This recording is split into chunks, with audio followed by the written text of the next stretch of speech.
Le deuxième crash a fait monter la peur d'un cran pour nous qui avons une certaine expérience de ces situations. Parce que là, on se dit, ce n'est pas une mission comme les autres.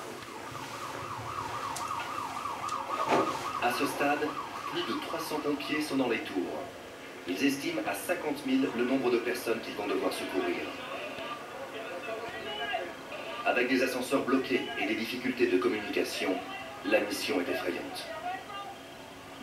Beaucoup étaient paralysés par la peur, mais ils ont fait leur travail.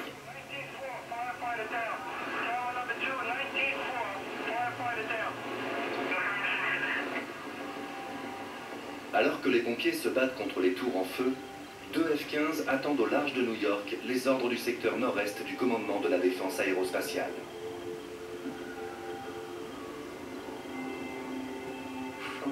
Depuis notre position, je voyais la fumée sortir des tours. J'ai demandé, vous voulez que je fasse quoi? À ce stade-là, ils ne savaient pas trop. La suite de la stratégie était évidemment assez confuse. Le commandant Kevin Nessipani, le supérieur de Tim Duffy, est amené à prendre une décision sans précédent. Mettre en place une patrouille aérienne de combat dans le ciel de Manhattan, prête à intercepter tout avion hostile.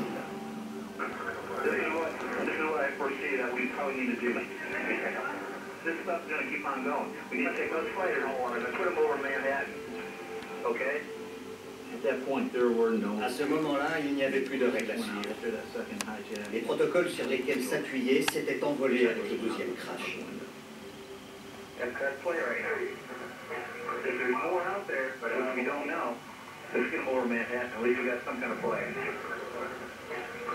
On a reçu un appel qui disait « Votre mission est de vous rendre au-dessus de Manhattan pour y établir une patrouille aérienne de combat. »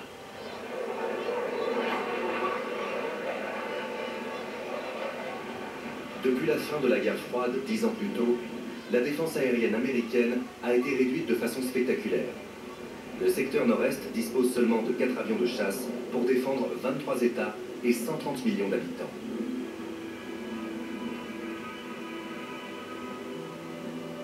Dans l'école de Floride, le président s'apprête à s'adresser à ses concitoyens pour la première fois depuis le début des attaques, 45 minutes plus tôt. Le président Bush est entré dans la cafétéria avec un air grave et solennel que je ne lui avais jamais vu. Il doit être extrêmement difficile d'annoncer à ses concitoyens que le pays vient d'être frappé par une attaque terroriste. Ladies and gentlemen, this is a difficult moment for America. Today we've had a national tragedy. 2 airplanes have crashed into the World Trade Center in an apparent terrorist attack on our country. Terrorism against our nation will not stand. And now if you join me in a moment of silence. Alors que le discours du président touche à sa fin, le commandant Nessipani fait face à une nouvelle crise.